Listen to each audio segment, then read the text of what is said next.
Okay, we have that all out of the way. So I'm going to introduce Rod because they're going to light the menorah first. It's called a Hanukkah. I'm going to give you his introduction.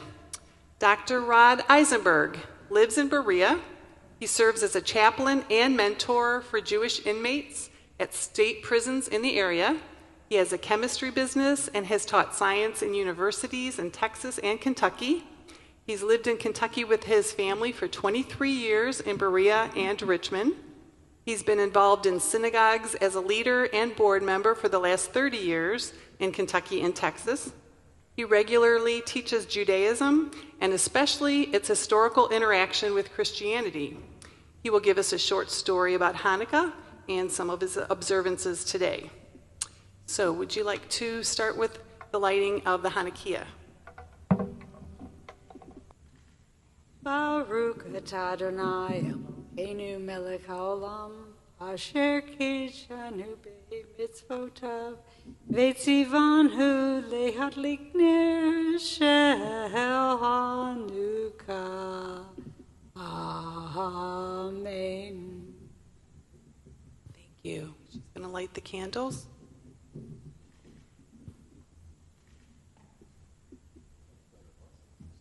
Oh. First night we have, I stand corrected, you're right. First night we have extra blessings. Thank you, Rod. I'm so glad we have you. Yeah, I'll do these in English. Blessed are you, Adonai our God, ruler of the universe, who has performed wondrous deeds for our ancestors at this season. And blessed are you, Lord our God, King of the universe, who has given us life, sustained us, and enabled us to reach this season. You have words for one of the songs, and when we get to that part, I'll let you know. It's one of my favorites. It's a traditional Hanukkah song sung in a round. These couple, the first few, are especially good for children, and we do have a child in the room, and many of us who act like children. So this song is for you. I have a little dreidel.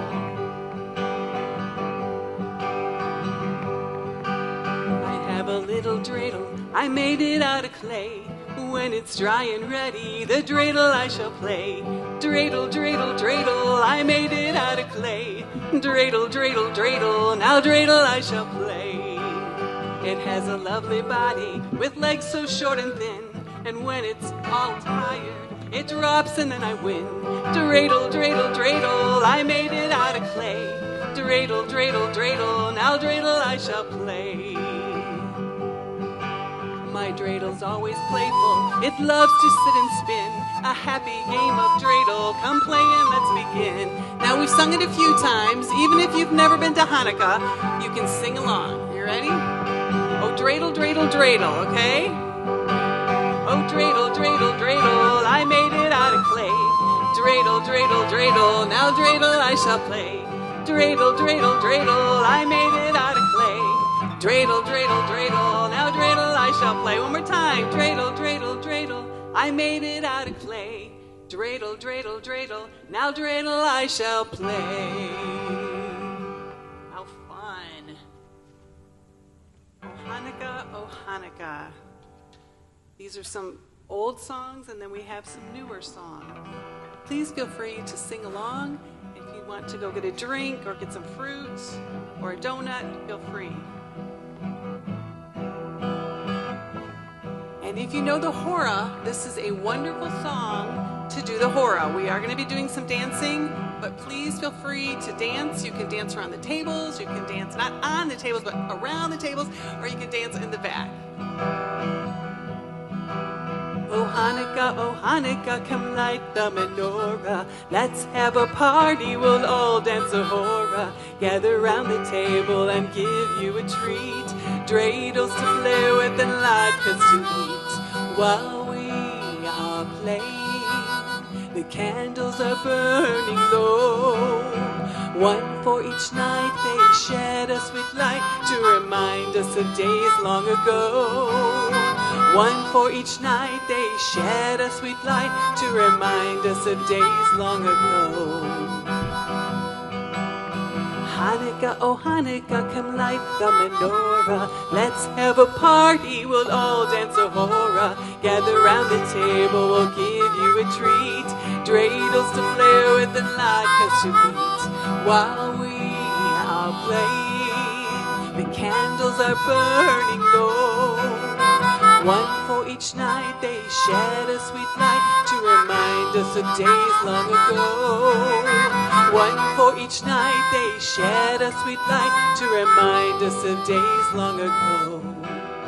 Hanukkah, oh Hanukkah, come light the menorah. Let's have a party, we'll all dance a hora. Gather round the table, we'll give you a treat. Dreidels to play with and latkes to eat. While the candles are burning low. One for each night, they shed a sweet light to remind us of days long ago. One for each night, they shed a sweet light to remind us of days long ago.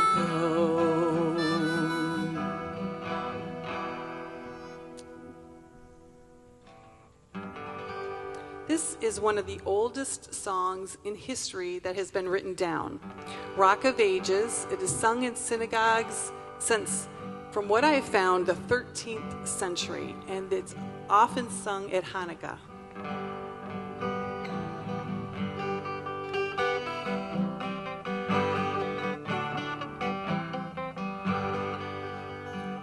Rock of Ages, let our song praise thy saving power.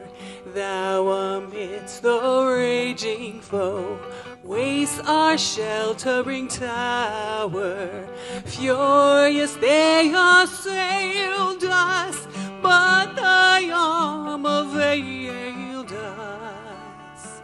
And thy word broke their sword when our own strength failed us. And thy word broke their sword when our own strength failed us. Rock of Ages, let our song praise thy saving power. Thou amidst the raging foe, waste our sheltering tower. Furious they assailed us, but thine arm availed us. And thy word broke their sword when our own strength failed us. And thy word broke their sword when our own strength failed us. Okay, remember I told you there's a round coming up? This is it. So how many of you have sung Who Can Retell as a round before? If you've been to Hanukkah before, you probably sang it. I know some of you are. Oh, you're just being shy. Okay, so I'll sing it first all the way through with David. Did I introduce David? Yes, I did. Husband of 36 years and very best friend. And so then I'll let you know when you're going to all come in, but David is going to lead you when you all come in. And then it'll go into an a cappella thing because of the guitar, and it's actually one of my very favorites. Also has been sung since the 13th century. That's a very long time. So here we go.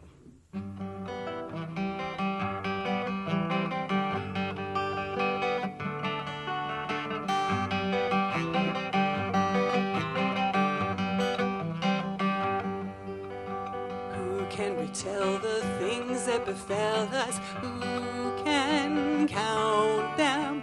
In every age a hero or sage came to our aid.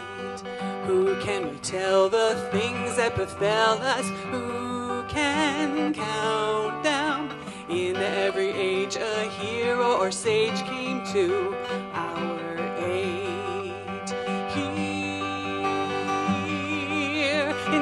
Of yore in Israel's ancient land, Maccabeus led the faithful band. Israel must as one arise,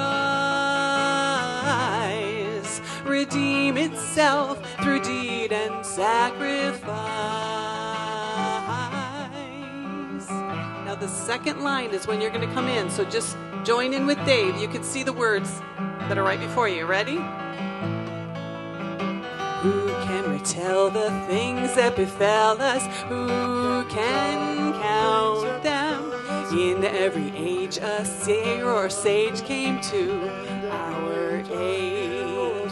Who can retell the things that befell us? Who can count them? In every age a hero or sage came to our aid. To our aid. All together. Here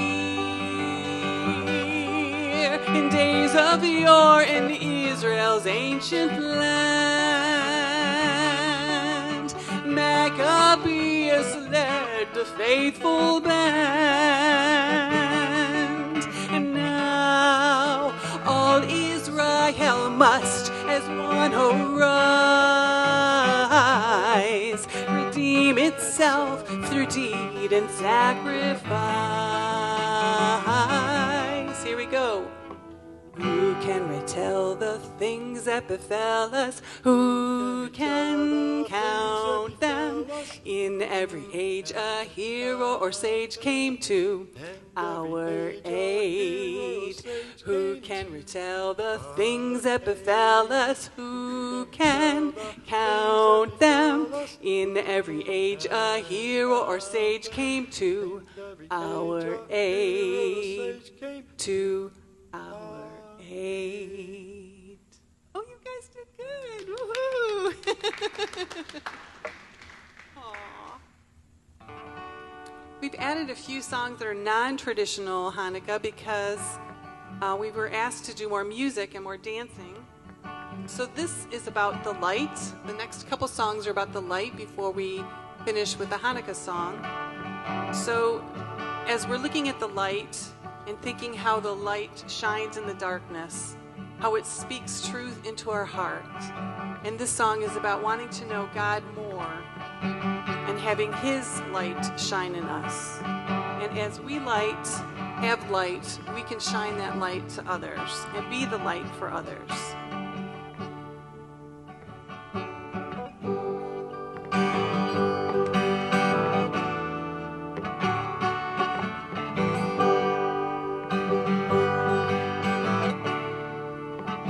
Shine your light into the dark. Speak your truth into my heart. I want to know who you are. I want to know who you are. Open my eyes so I can see you. Open my ears so I can hear you. I give my heart to you alone. I want to know who you are. I want to know you, Lord. I want to know who you are. Oh, please show me, Lord. I want to know who you are. Shine your light into the dark. Speak your truth into my heart. I want to know who you are. I want to know you, Lord. I want to know who you are. Open my eyes so I can see you. Open my ears so I can hear you. I give my heart to you alone. We want to know who you are.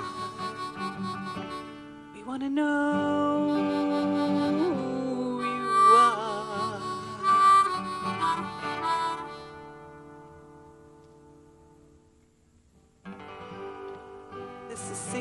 great love, and I love it because of how it deals with Israel.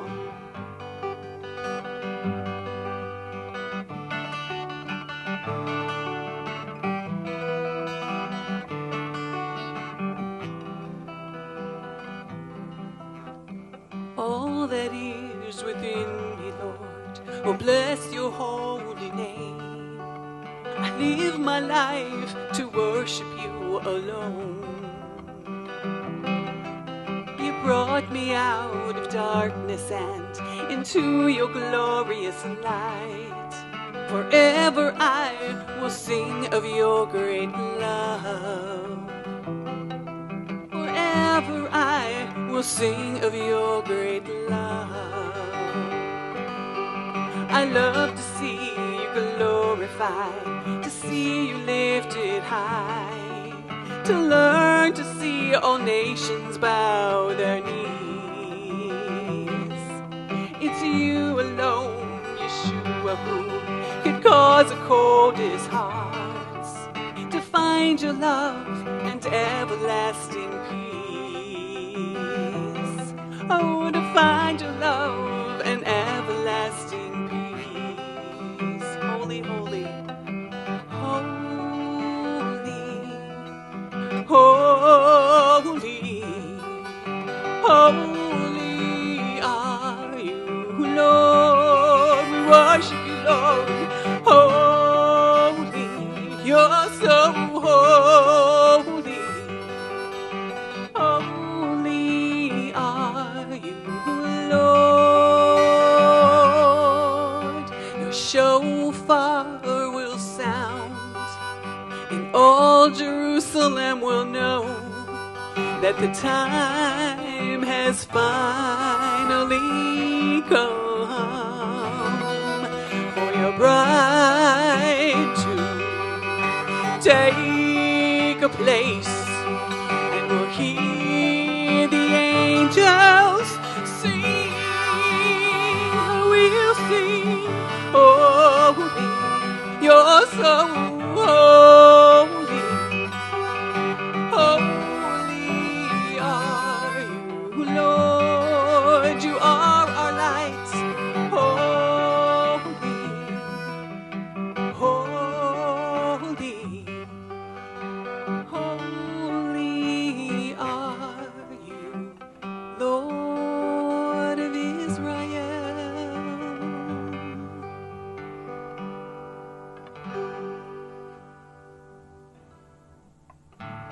And the last non-traditional, when we have the light, it brings us warmth. And it's our desire that you give warmth to one another and spread that light and spread that warmth. Draw me close to you and never let me go. I lay it all down again to hear you say that I'm your friend, and you are my desire, and no one else will do. 'Cause nothing else can take the place to feel the warmth of your embrace. Help me find the way and lead me back to you. You're all I want. You're all I ever needed. You're all I want. Help me know you are near. You're all I want. Help us to see your light. You're all I've ever needed. 'Cause you're all I want. us know you are near. Help us know you are near.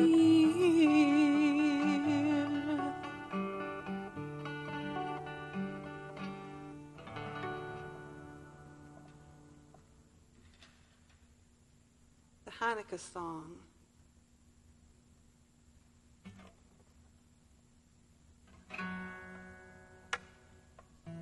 This is one of my favorite Hanukkah songs.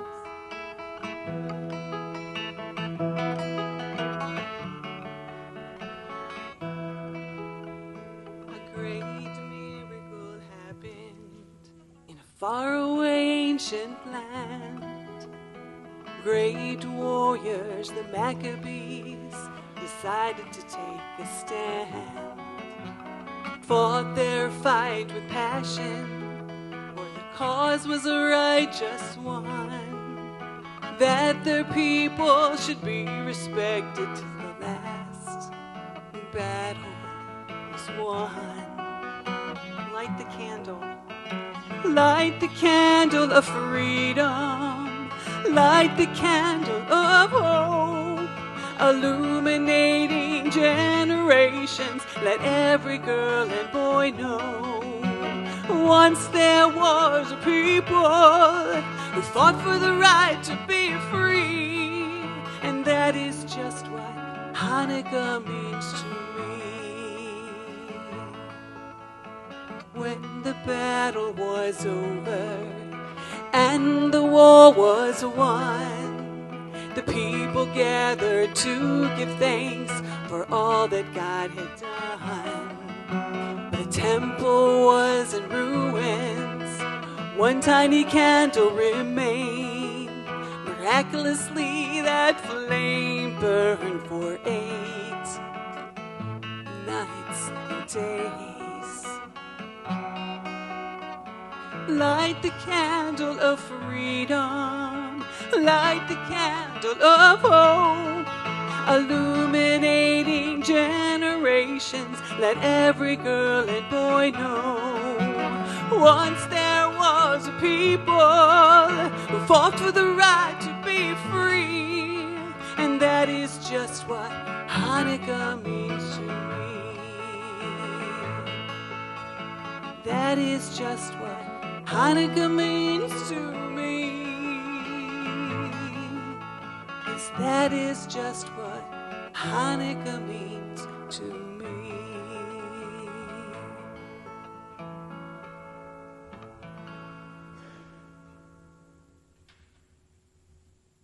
Okay, now before we do a special song that we've never done before, we're going to have Rod come and give us our story. Dr. Rod Eisenberg, give us our Hanukkah story.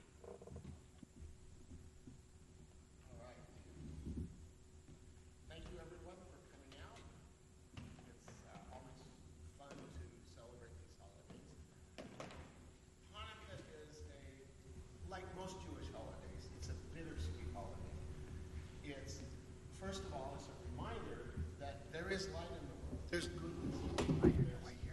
There is goodness that overcomes evil. That's one of the lessons of Hanukkah. That all of our holidays in the Jewish world are bittersweet.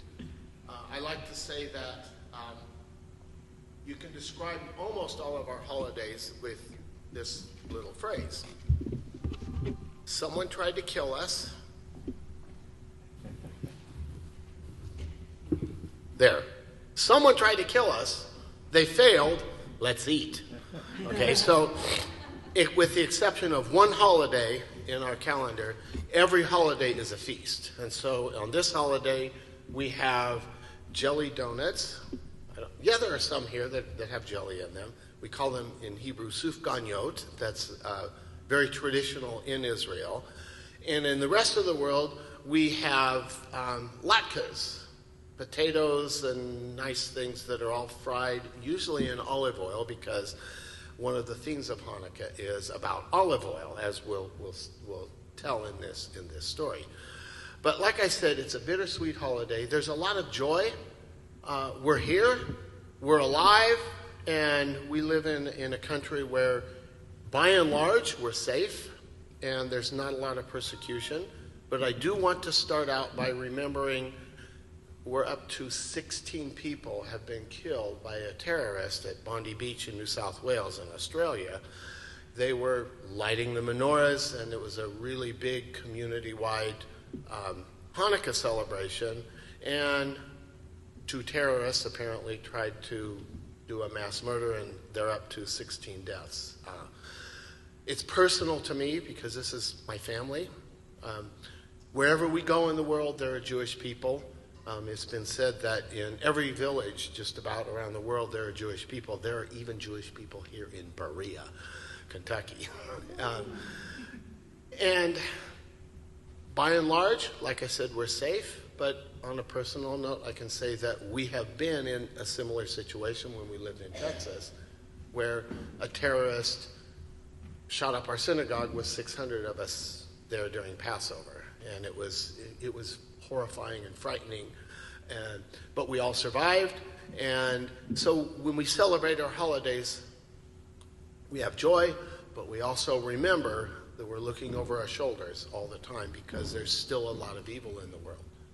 So what is Hanukkah all about? So I'm going to just kind of retell the story of Hanukkah. Those of you that have heard this before here, it's kind of like telling the Christmas story or the Easter story. There are only so many ways you can tell it. And so my kids tell me that my jokes are so lame. The priests in the temple had to be blemish-free. And they told me, they said, Dad, it's really good that you're not of the priestly family because your jokes are so lame you could never work. So I tell lame jokes, but they're old and they're lame. This story is old, but there's a freshness to it as well. Hanukkah in Hebrew means dedication or rededication.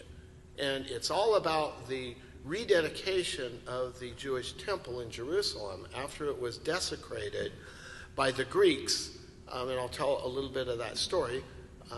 They desecrated the temple. It was taken back by force and rededicated to God so that it was purified and we could once again worship in Jerusalem. That story is a long time in coming, but I'll start at the destruction of the first temple in 586 BC. It was destroyed by the Babylonians, and then some 70 years later, Jewish people were allowed, by the Persians at this point, they were allowed to return to Jerusalem and begin rebuilding their temple. And so it was rebuilt, and then over the next 70 or 80 years, a lot of Jewish people came back to the land. A very small minority, by the way, of all the Jewish people in the world, but they came back and they settled in the land and they reinstituted the worship and the sacrifices and all of the things that go in Jewish tradition and our commandments around the temple. And during all these long years, there's a lot of things going on in the world. Alexander the Great came along. He was a great general. He carved out a monstrous empire that went all the way from the Atlantic Ocean just about to India. And he did this in a very brief time. And then as he is returning, he wanted to go to India, and he fell sick and died very, very young. 4 generals, essentially, over the next several years, carved up his empire into 4 different ones. And this is kind of where the story of Hanukkah begins. Okay, so that was in 323 BC. Israel, the land of Israel, is part of the Ptolemaic Empire, one of the 4, until about 200 BC. And then Antiochus III, who was the king of the Seleucid Empire that was based in modern-day Syria, actually it was ancient-day Syria as well, they had a war. He defeated Ptolemy V, who was based in Egypt, and expanded the Seleucid Empire, which included the land of Israel. So all the way down to Egypt along the Mediterranean coast, this became part of that empire. And so the little land of Israel is kind of right in the middle of all of this. And throughout the years, everybody seems to want the land of Israel, and they don't want the Jewish people in there. Well, this happened with the son of Antiochus III, Antiochus IV. He took over in about 175, and he decided he wanted an empire that was a homogeneous empire when it came to culture, when it came to religion. He was a worshiper of the pagan god Zeus, and he decided that his whole empire was going to worship Zeus in exactly the same way that he wanted them to. And all other cultures had to assimilate and become Greek. And so he forced the Greek language on all of the people. In the land of Israel, you had a large number of Jews who were very much into that. They were into being assimilated, and so they took one side, but there were a group of Jewish people who were traditionalists. They worshipped at the temple. They were traditional and I would say, conservative in their religious views. And this is the story of the world. The two factions took to fighting. So one faction, the Tobiads, they took the side of Antiochus, and then the followers, those who were kind of under the high priest Onias at that time, they took the other side.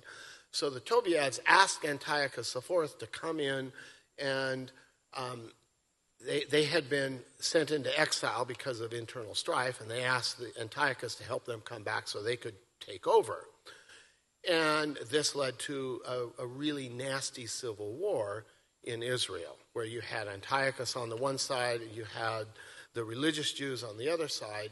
And Antiochus came in, he took Jerusalem, he desecrated the temple. In the Jewish mind, this was a real desecration because he set up a statue to Zeus in the holy place. And one of the things that was done in those times around Zeus worship is they sacrificed pigs, which if you're Jewish, pigs aren't kosher, we'll just say that. And so I love the smell of bacon, but I don't get to eat it.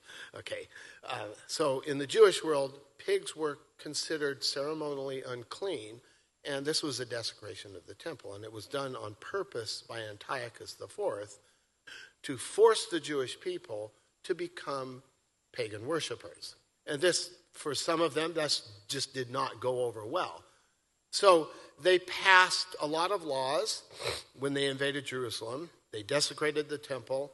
They outlawed Torah study, so Jews could not study their holy books.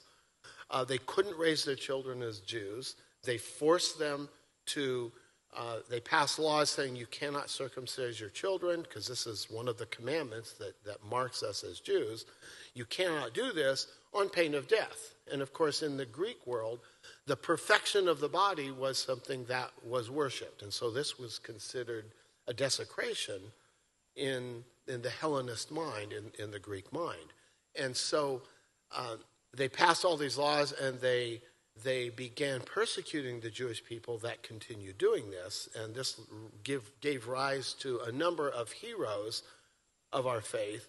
There's one example of a woman who had 7 children, and all of them chose to die rather than violate those commandments. And so they were fairly cruelly put to death. And this was just, that's what happened. So there was a Greek gymnasium adjacent to the temple, and this was where people would study the Greek legends and Greek civilization, and they would participate in games. This is actually where the Olympics came from. But they would do it completely naked because the Greeks worship the perfection of the human body. As in all societies, guess who liked this from the Jewish people? The younger guys, the younger people. They a lot of them jumped on board. And so there was a gymnasium that was built right adjacent to the temple. And this was going on. And so you can see that there's going to be strife about this. And so there was. After the altar to Zeus was constructed, Jews were forced, by force, they were forced to sacrifice pigs in the temple. And they resisted, often to the point of death. this is kind of a mantra in the world. Intolerance almost always leads to hatred, and it leads to death. Because when you think you have the right way and you impose it upon everyone else, this is what happens. And this has been a part of our history throughout the ages. We have been persecuted in just about every country because of our customs and the way we think we are supposed to live, the way God tells us to live. We are not able to do that. And so, a little excursus here. Everyone knows what these are? They're dreidels. I never win at dreidel no matter what you say. Now you can see why. A dreidel is a spinning top and it has 4 sides. And there are 4 letters on there, which is an acronym for the Hebrew expression Nes Gadol Hayasham, or if you live in Israel, it's Nes Gadol Hayapo. A great miracle happened there, Sham, or here, Po. And so this is a game of chance, essentially, and this was invented because the religious Jews said, we're going to study Torah anyway.